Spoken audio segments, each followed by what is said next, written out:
చదవడం అక్కడ ఉన్నటువంటి భాగాన్ని క్షుణ్ణంగా మీరు బాగా అర్థం చేసుకోవడానికి ప్రయత్నం చేయాలి. చదవడం. అప్పుడు యాకోబు, నా తండ్రి అయిన అబ్రహాము దేవా,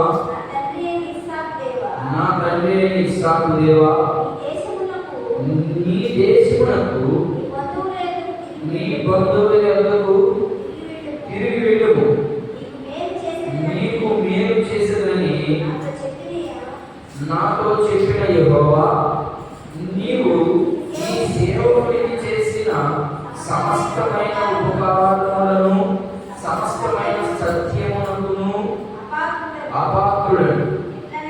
ఎక్కడగా నా చేతి కర్రతో మాత్రమే ఈ యోర్దాను దాటిని. ఇప్పుడు నేను రెండు గుంపులయ్యి నా సహోదరుడైన ఏశావు చేతి నుండి దయచేసి నన్ను తప్పించు. అతడు వచ్చి పిల్లలతో తగిలి నన్ను చంపునేమోనని అతనికి భయపడుచున్నాను. నీవు నేను నీకు తోడై నిశ్చయముగా మేలు చేయొచ్చు.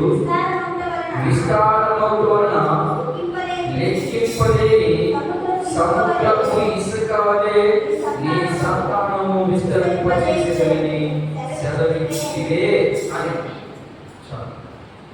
ప్రార్థన.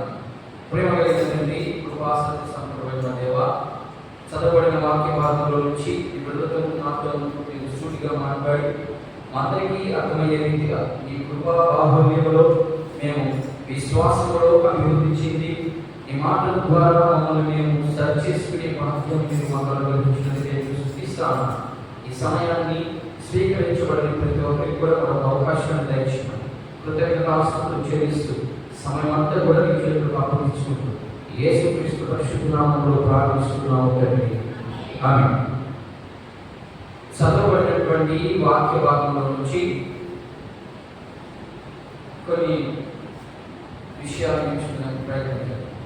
9వ వచనము, 10వ వచనము, 11వ వచనము, 12వ వచనంలో ఒక 3 విషయాలు కనబడతా ఉన్నాయి.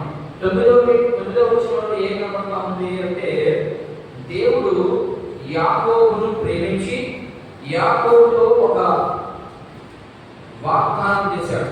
ఏమని వాగ్దానం చేశాడంటే, నీవు నీ దేశం నుండి నీవు నివసిస్తున్నటువంటి ఈ ప్రాంతం నుండి మరలా నీవు ఏ ప్రాంతం నుంచి అయితే భయపడి పారిపోయి వచ్చావో అదే ప్రాంతానికి నువ్వు వెళ్ళిపో. నువ్వు వెళ్ళిపోయిన తర్వాత అక్కడ నీకు నేను తోడై ఉంటాను, నిన్ను విస్తరింపజేస్తానని దేవుడు వాగ్దానం చేసి యాకోబుని ఆయన ఉన్నటువంటి ప్రాంతం నుంచి ఎవరు ఉన్నాడు అప్పుదాకా యాకోబు అంటే ఆయన పారిపోయి వచ్చి లాభాను యొక్క పనిచేసి 14 సంవత్సరాల నుండి ఇప్పుడు 15వ సంవత్సరంలో బయలుదేరాడు. ఎక్కడికి అంటే తన ప్రాంతానికి, షెయీరు అనే ప్రాంతానికి బయలుదేరాడు. ఈ షెయీరు అనే ప్రాంతానికి ఇంకొక పేరు ఉంది. దాని పేరు ఇంకొక పేరు ఏంటంటే ఎదోము. ఎదోము దేశము మనకు 2వ వచనంలో కనబడుతుంది. ఎదోము దేశానికి షెయీరుకి పెద్ద తేడా ఉండదు. అదే మాట ఇక్కడ ఉంటుంది. అవి రెండు కూడా ఒకే అర్థం వచ్చేది. ఎదోము దేశము అంటే దేవునికి వ్యతిరేకమైనటువంటి దేశము, లేకపోతే శపించబడినటువంటి దేశము, లేకపోతే శపించబడినటువంటి వ్యక్తులు అని అర్థం. ఎదోమీయులు అంటే దేవునికి దూరస్తులు, దేవునికి సమీపస్తులు కాదు. సమీపస్తులు ఎవరంటే ఇశ్రాయేలు మాత్రమే సమీపస్తులు. వారందరూ కూడా దేవునికి దూరస్తులు. దేవునికి దూరస్తులు ఉందని మనం ఏమని మాట్లాడుకోవచ్చు అంటే దేవునికి వ్యతిరేకమైనటువంటి జనాంగము అని మనం అర్థం చేసుకోవడానికి మనం మాట్లాడుకోవచ్చు. అయితే ఇక్కడ యాకోబు 14 సంవత్సరాలు లాభాను యొక్క కొలువు చేసి, ఆ కొలువు చేసిన తర్వాత మొదట రాహేలును ప్రేమిస్తే ఆయన లాభాను మోసం చేసి లేయాని పెళ్లి చేసి, ఆ పెళ్లి చేసిన తర్వాత ఆమెకి కొంతమంది దాసీలు పంపించి వాళ్ళకి సంతానము వీళ్ళకి సంతానము. యాకోబు అద్భుతంగా మరి దేవుడు ఆయన్ని ఆశీర్వదించడం వలన ఆయనకి విస్తారమైనటువంటి ఆస్తి కూడింది. ఈ ఆస్తిని అంతటినీ లాభాన్ని మళ్ళా తీసుకుని మళ్ళా బయలుదేరాడు. ఎక్కడికి బయలుదేరంటే ఆయన స్వదేశానికి బయలుదేరాడు. ఈ బయలుదేరేటప్పుడు దేవునితో రాత్రంతా పెరుగునాడినట్టుగా మనం కింద వచనంలో 28వ వచనంలో, అదే అధ్యాయంలో 28వ వచనంలో మనం గమనించవచ్చు. ఒకసారి మాట చదువుదాం. అప్పుడు ఆయన, నీవు దేవునితోనూ మనుషులతోనూ పోరాడి గెలిచింది కనుక ఇక మీదట నీ పేరు ఇశ్రాయేలువే గాని యాకోబు అనబడదని చెప్పాడు. ఇక్కడ ఏం జరిగిందంటే ఆయన విస్తారంగా విస్తరింపబడ్డాడు. ఇప్పుడు బయలుదేరాడు. ఎక్కడికి? తన ఊరికి బయలుదేరాలని అనుకున్నాడు. ఊరికి బయలుదేరే సమయంలో యాకోబుకి ఒక ఆలోచన వచ్చింది. ఏమిటో ఆలోచన అంటే, అందుకని నేను ఈ 9 నుండి 12 వచనాలకి ఒక పేరు పెట్టడం జరిగింది. ఏంటి అంటే, ఆలోచన ఎలా ఉంది, నీ ఆలోచన ఎలా ఉంది, యాకోబు ఆలోచన ఎలా ఉంది, దేవుని ఆలోచన ఎలా ఉంది, మరి నా ఆలోచన ఎలా ఉంది. ఈరోజు దేవుని ఆలోచన ఎలా ఉంది? 9వ వచనంలో బాగా క్షుణ్ణంగా రాయబడింది. అక్కడ నీవు నీ స్వజనుల వద్దకు వెళ్ళిపో. ఇప్పుడు దాకా నువ్వు ఎక్కడున్నావు? లాభాలున్నావు. నీ తల్లిదండ్రుల్ని, నీ బంధువుల్ని, నీ యొక్క భాగస్వాములను అందరినీ విడిచి వచ్చేసావు.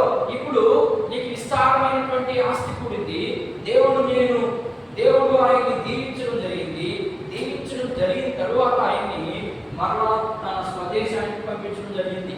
అయితే ఈ స్వదేశానికి దూరం అయిపోయాడు ఆయన. యాకోబు ఎందుకు స్వదేశం నుండి మరి ఈ ప్రాంతం నుంచి ఆ ప్రాంతానికి వచ్చేసాడు అంటే మీకు అంతా తెలుసది. ఏంటంటే ఏశావుకు రావాల్సినటువంటి జ్యేష్ఠత్వాన్ని ఈయన చిక్కుడుగా వరకు దొంగిలించి ఆ తరువాత వాళ్ళ నాయన దగ్గర మంచిగా ఆశీర్వాదాలు పొందుకొని వాళ్ళ అన్నకి రావాల్సినటువంటి ఆ జ్యేష్ఠత్వాన్ని ఈయన ఎత్తుకొని పారిపోవడం జరిగింది. ఆ పారిపోవడం ఇంచుమించు 14 సంవత్సరాలు కొలువు చేయబడ్డాడు లాబాను దగ్గర. అయితే ఈ 14 సంవత్సరాల తరువాత దేవుడు ఆయన దర్శించి, నువ్వు వెళ్ళు, నేను దీవిస్తానని చెప్పడం జరిగింది. ఈ బయలుదేరే ముందు ఆయన ఒక ఆలోచన వచ్చింది. ఆయన ఏంటో ఆలోచన అంటే, దేవుడైతే మాత్రము చెప్పాడు ఏమని, నువ్వు వెళ్ళని. ఇక్కడ ఏశావు చూస్తే మనం ఒకసారి అమ్మ చదువుదాం. ఒకసారి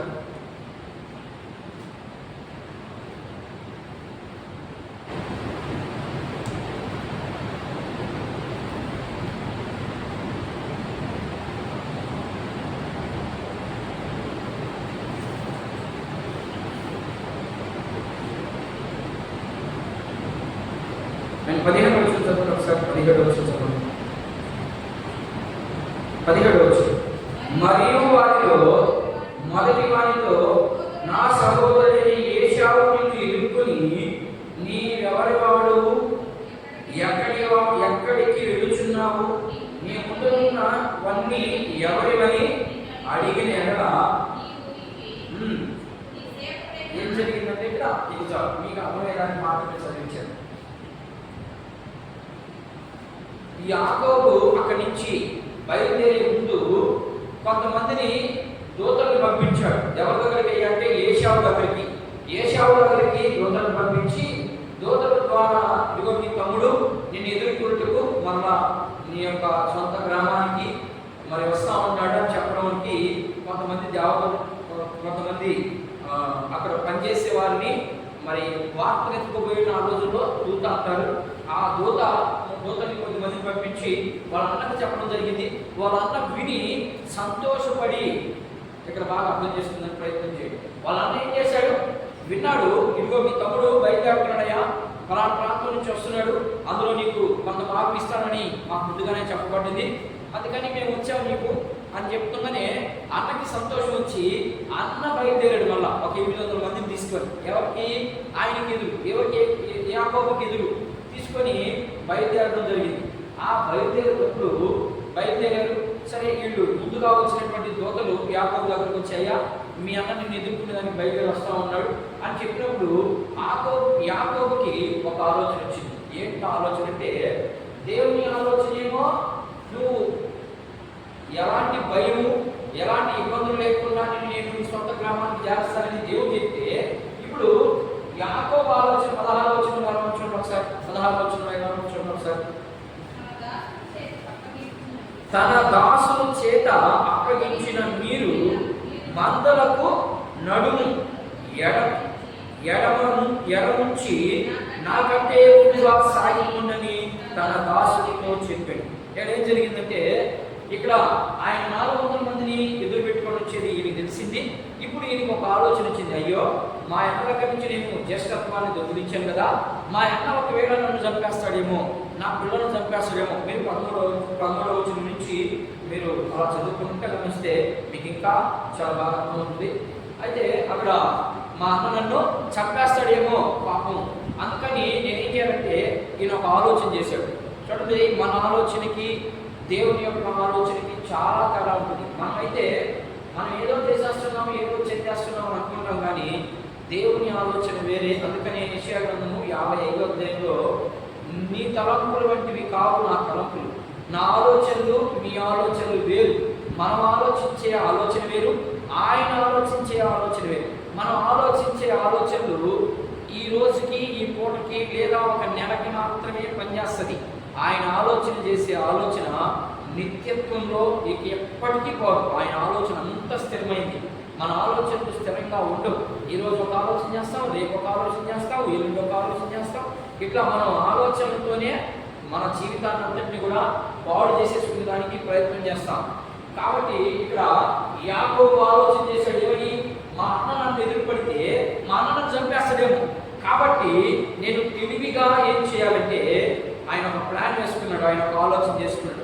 ఆలోచన చేసుకొని చూడండి, ఆయన ఆలోచన ఎలా ఉందంటే, మొదటిగా ఆయనకున్నటువంటి గొర్రెలు, మందలు, ఒంటెలు, ఆయనకున్నటువంటి సమస్తాన్ని 3 భాగాలు చేశాడు.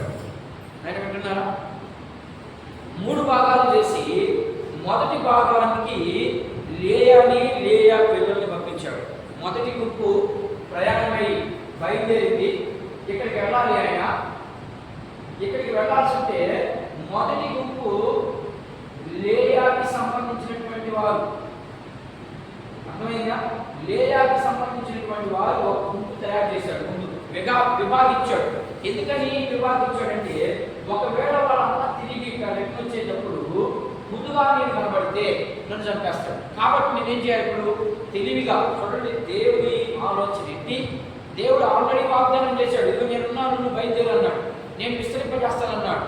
అలాంటప్పుడు ఎందుకు యాకోబు ఎంత తెలివిగా, లేకపోతే ఎంత మూర్ఖత్వంతో ఎందుకు ఆలోచన చేశాడంటే, ఒక మనిషిగా ఆలోచించాడు. ఆయన ఒక మనిషిగా ఆలోచించాడు. కాబట్టి లేయాకి ముందు కొంత గుంపును తయారు చేసి ఒక బ్యాచ్ చేశాడు. రెండో బ్యాచ్ రాహేలు పంపించి రాహేలు తయారు చేశాడు. తరువాత ఇప్పుడు చివరిగా యాకోబు బయలుదేరాడు. బయలుదేరి ఈ ముందు 3 మందలు గుంపులుగా విభాగింపబడ్డాయి. విభాగింపబడిన తర్వాత తొలి మందని చంపేస్తే, తొలి మందలు వాళ్ళ చచ్చిపోతే ఇక్కడికి వస్తే లేట్ అవుతుంది. లేట్ అయ్యే లోపల నేను కనుక్కుంటా, నేను పారిపోవచ్చు అనుకున్నాడు యాకోబు. కానీ దేవుని ఆలోచన వేరే, మరి నేను ఆలోచన వేరే. అందుకని పాపం ఏశావు మాత్రము ఎలా వచ్చాడు? ఏశావు పాపం మామూలుగానే వచ్చాడు, ఆయన ప్రేమించడానికి వచ్చాడు. కానీ వీడి ఆలోచన ఎలా ఉందంటే దొంగ ఆలోచన. అలాగే అందుకనే దీన్ని నీ ఆలోచన ఎలా ఉంది అనేదాన్ని ఒక పేరు పెట్టింది. ఇది వివరణ, అక్కడ ఉన్నటువంటి వివరణ. ఏంటి ఆ వివరణ అంటే, ఏశావు యాకోబును చంపుతాడని యాకోబు 3 భాగాలు చేసి ముందుగా ప్లాన్ వేసి పంపించాడు. ఈ ప్లాన్ అంతట్లో ఎవరు చచ్చిపోలేదు, ఎవరు చంపలేదు. కానీ ఏశావు యాకోబుని ప్రేమించాడు, ముందు పెట్టుకున్నాడు. ఇంకా కింద చూస్తే అదంతా చాలా సంతోషంగా ఉన్నారు వ్యక్తులు. కానీ యాకోబు ఆలోచన మాత్రము వేరే రీతిగా ఆలోచన చేశాడు. అలాగే రెండవ యాకోబు ఆలోచన ఏంటి? వేరే, దేవుని ఆలోచన వేరే. ఇప్పుడు 2 ఆలోచన చూసాం. ఈ ఆలోచనకు తగ్గట్టుగా మూడవ ఆలోచన దేవుని ఆలోచన ఎలా ఉంది? ఆయన చేసిన వాగ్దానాన్ని నెరవేర్చడానికి సిద్ధంగా ఉన్నాడు. ఆ వాగ్దానాన్ని అనుభవించలేక ఈయన ఏం చేశాడంటే 2 గుంపులు చేశాడు. రాత్రి కాలం అంతా కూడా ఆలోచన చేశాడు ఆ పని. అలాగే బైబిల్ గ్రంథంలో ఒక 2 లేదా 3 ఆలోచనలు మనం ఉదాహరించి అక్కడ ముగించుకోవడానికి ప్రయత్నం చేద్దాం. మొదటి ఆలోచన అపోస్తలుల కార్యముల గ్రంథం చూడండి ఒకసారి. అక్కడ పౌలు గారు ఆయన ఆలోచన ఏంటి, దేవుని యొక్క ఆలోచన ఏంటో ఒకసారి మనం గమనించుదాం. దేవుని యొక్క ఆలోచన ఏంటి, అపోస్తలుడైనటువంటి పౌలు యొక్క ఆలోచన ఏంటి. పౌలు చేసింది అక్కడ ఆలోచన అయితే కాదు. ఆయన సువార్త పని నిమిత్తం సువార్త దండయాత్రలో 16వ అధ్యాయంలో అంటే ఇంచుమించుది 2వ ప్రయాణం చివరి భాగంలో ఉంటుంది. అర్థమైందా? 2వ ప్రయాణము చివరి భాగంలో లేదా స్టార్టింగ్ లో లేదా మధ్యలో. 16వ అధ్యాయం అంటే 2వ ప్రయాణమే, మీరు అర్థం చేసుకోవాలి.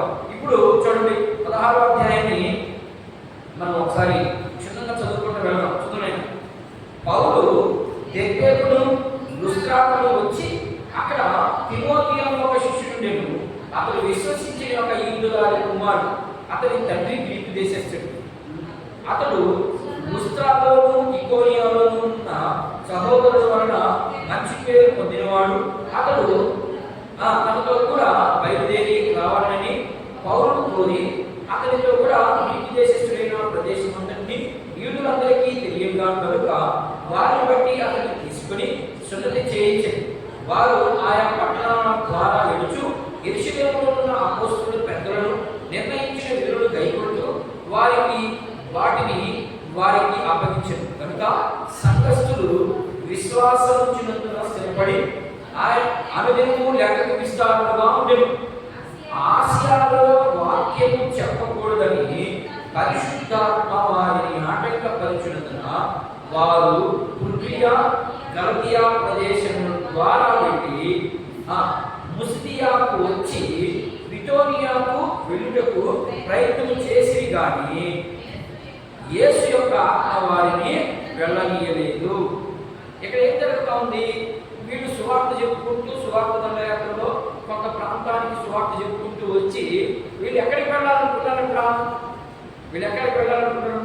వీళ్ళు ఉగ్రియా గలతీ ప్రదేశాల ద్వారా ముసియా దగ్గరికి వచ్చి వీళ్ళ ఆలోచన ఎలా ఉంది?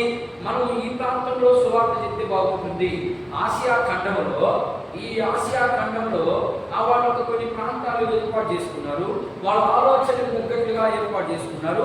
వాళ్ళ ప్రాంతానికి వెళ్ళాలనుకున్నప్పుడు దేవుని యొక్క ఆత్మ వారిని ఆటంకపరిచింది.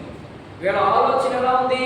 వీళ్ళేమో ఆసియా ఖండంలో వాక్యం చెప్పాలని లేకపోతే సువార్త బోధించాలని వీళ్ళనుకుంటే యేసు యొక్క ఆత్మ వారిని వెళ్ళనీయక వారు ఆలోచించినటువంటి చోటు నుంచి మరొక ప్రాంతానికి వెళ్ళమన్నట్టుగా మనం వాక్యం తెలియజేస్తాం. చూద్దాం సార్.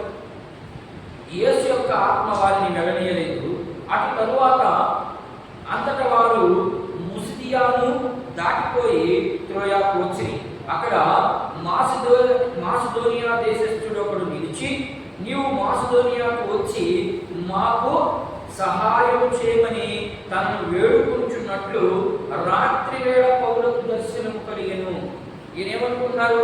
రాత్రి అంతా ప్రార్థనలో ఉన్నాడు. ప్రభావ మేము ఫలానా ప్రాంతానికి వెళ్ళాలనుకుంటున్నాం, ఆ ప్రాంతంలో మేము నీ యొక్క వాక్యాన్ని బోధించాలనుకుంటున్నాం అని వాడు ఆలోచన చేసుకుంటూ ఉన్నప్పుడు దేవుని యొక్క దూత లేకపోతే దేవుని యొక్క దర్శనం వాడికి ఎలా కనబడుతూ ఉందంటే, లేదు మీరు ఎక్కడికి వెళ్ళాలి?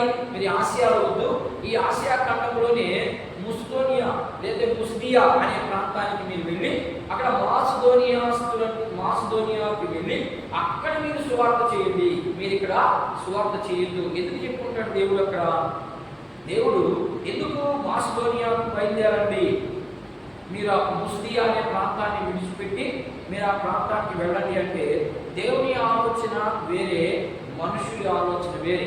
మనుషుల యొక్క ఆలోచన ఎలా ఉంటుంది? యాకోబు ఎలా ఆలోచన చేశాడో అలా ఆలోచన చేస్తాం. కానీ ఇక్కడ మాత్రము దేవుని ఆలోచన చొప్పునే పౌలు ప్రయత్నం చేశాడు. అలా ఇది ఒక ఉదాహరణ, మీకు ఉదాహరణకు మాత్రమే చూపిస్తా ఉన్నాను. ఈ ఆలోచన పౌలు యొక్క ఆలోచన ఏంటి? ముసిదియాలో వాక్యం చెప్పాలని. కానీ దేవుని యొక్క ఆలోచన మాత్రము మాసిదోనియాలోకి వెళ్ళి సువార్త చెప్పాలని ఆ ఆలోచన చెప్పడం జరిగింది. లేకపోతే రెండవది దానియేలు గ్రంథము 2వ ఉదాహరణ చెప్పి నేను ముగించడానికి ప్రయత్నం చేస్తాను. దానియేలు గ్రంథము 1వ అధ్యాయం. ఒకసారి దానియేలు గ్రంథంలో కూడా మనం గమనించినట్లయితే అక్కడ వారి ఆలోచన ఉంది. ఒకసారి కొంత ఆయన యొక్క నెబుకద్నెజరు యొక్క ఆలోచన, నెబుకద్నెజరు ఉన్నటువంటి ఆ ఆలోచన నాటిలో ఒకసారి 1వ అధ్యాయాన్ని మనం గమనిద్దాం. ఒకసారి 1వ అధ్యాయాన్ని తీయండి. 1వ అధ్యాయాన్ని తీసి మనం 4వ వచనాన్ని ఒకసారి గమనిద్దాం. లేదంటే మొదటి నుంచి చదవండి, మీకు బాగా అర్థమవుతుంది.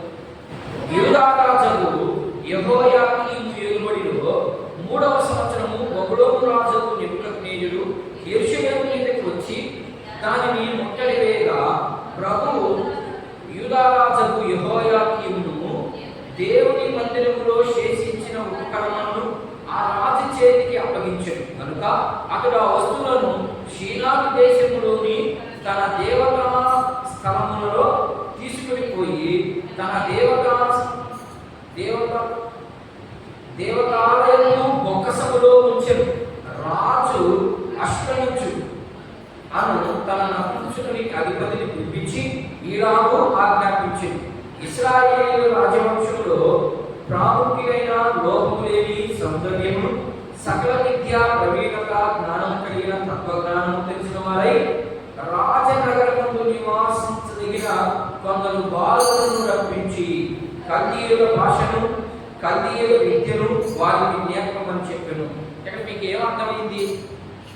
ఏమర్థమైందమ్మా? ఏమర్థమైంది? నువ్వు చదువుకుంటే లేవు, మేము ఇంకా ఉన్నాం అంతేనా? ఇక్కడ చూడండి, వీళ్ళు దానియేలు, షడ్రకు, మేషకు, అబేద్నెగోరు వీళ్ళు రాజనగరానికి రాజవంశస్థులే. అయితే వాళ్ళకి తెలివి ఉంది, జ్ఞానం ఉంది, అందం ఉంది, ఐశ్వర్యం ఉంది. ఎంతవారి వయసు? ఇంచుమించు 12 నుండి 16 సంవత్సరాల మధ్యలో ఉన్నప్పుడు ఆ వయసు. ఆ వయసు కలిగినటువంటి వారిని దేవుడు ఏర్పాటు చేసుకుని దేవుని యొక్క ప్రజల మధ్యలో నివసిస్తూ ఉన్నటువంటి సమయం ఇది. అప్పటికి వీళ్ళు ఏ చెరలో ఉన్నారు? బబులోను యొక్క చెరలో ఉన్నారు. ఈ బబులోని చెరలో దానియేలు, షడ్రకు, మేషకు, అబేద్నెగోరు అందరూ ఉన్నారు. ఆ ఉన్నటువంటి ఆ ప్రాంతం నుంచి వారికి ఆల్రెడీ వాళ్ళకి ఒక భాష ఉంది. ఏంటి ఆ భాష? హెబ్రీ భాష బాగా వచ్చు వాళ్ళకి. ఎవరికి? దానియేలుకి, షడ్రకు, మేషకి అందరికీ హెబ్రీ భాష బాగా తెలుసు. హెబ్రీ భాష బాగా తెలిసినప్పటికీ కూడా ఇక్కడ అప్పుడు ప్రపంచ ప్రఖ్యాతిగాంచినటువంటి ఒక భాష ఉంది. ఏంటి ఆ భాష అంటే కల్దీయుల భాష. అర్థమవుతుందని నేను చెప్పేది? కల్దీయుల భాష వేరే, హెబ్రీయుల భాష వేరే. హెబ్రీయుల భాష కల్దీయులకు అర్థం కాదు, కల్దీయుల భాష హెబ్రీయులకు అర్థం కాదు.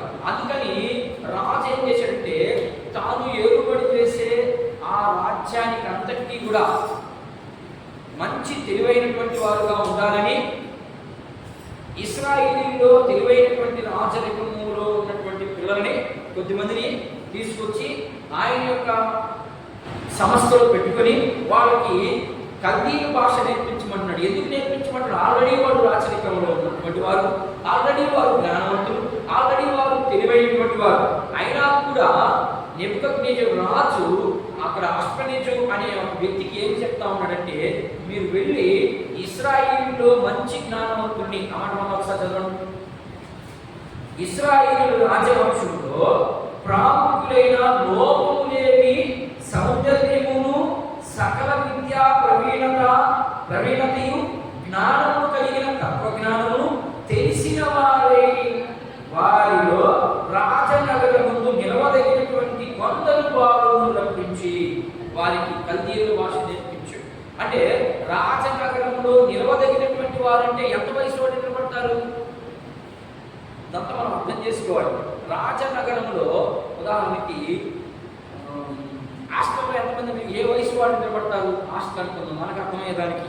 హాస్టల్లో ఏ వయసు వాడు నిలబడతాడు? 3 ఏళ్ళు నిలబడతాడా? హాస్టల్లో నిలబడలేడు. ఇక ఏ వయసు వాడు నిలబడతాడు? 5 ఏళ్ళు నిలబడతాడా? వాడికి కూడా దిగులు ఉంటుంది. ఏ వయసు వాడు నిలబడగలడంటే 14 నుండి 16 ఆ పైబడిన వాళ్ళందరూ కూడా అమ్మానాయన అవసరం లేదు వాళ్ళకి, ఎందుకంటే కొంత జ్ఞానం పెరుగుతుంది. కాబట్టి అలాంటి వారిని వాళ్ళ అమ్మ వాళ్ళ నాన్న దగ్గర నుంచి తీసుకొని వచ్చి కల్దీయుల ఉన్నటువంటి రాజనగరంలో వాళ్ళకి ప్రత్యేకంగా ఒక పాఠశాల ఉంటుంది. ఆ పాఠశాలలో నేర్పించేదానికి వాడిని ఎందుకరమన్నాడు. వాడి యొక్క ఆలోచన ఎందుకు అలా ఆలోచన చేశాడు? ఎందుకంటే ఆయన రాజ్యాన్ని ఇంకా బలోపేతం చేసుకోవాలి, ఆయన రాజ్యాన్ని ఇంకా విస్తరింప చేసుకోవాలి. అప్పటికి ఇశ్రాయేలును కొద్ది మందినే జయించున్నాడు ఈయన. ఇంకా చాలా రాజ్యం ఉంది జయించాల్సింది.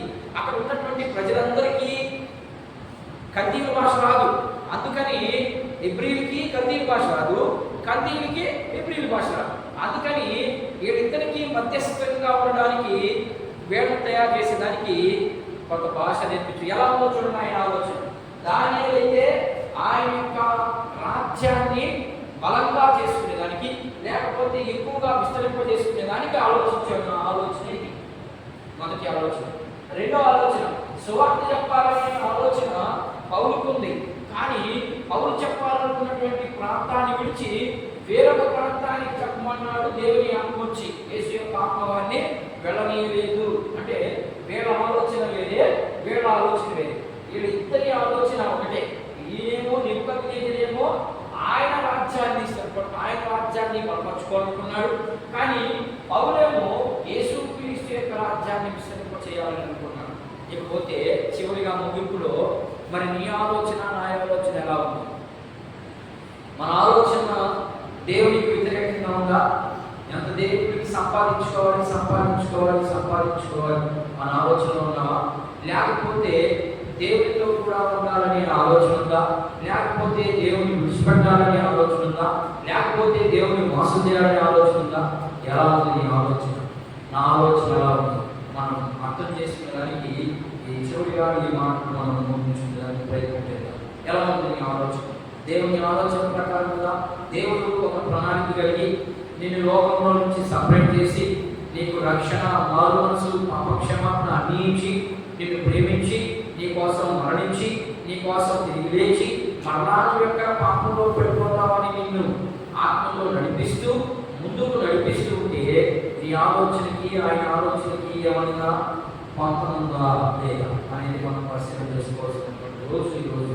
మన ఆలోచన ఉంటుంటే నేనేమో గొప్పగా ఉండాలనుకుంటాం, కానీ దేవుడు ఆల్రెడీ నీకు ఒక ప్లాన్, నీకు ఆల్రెడీ నీ గురించి ఒక ఆలోచన ఒక పట్టికి తీసేసి ఉంటాడు.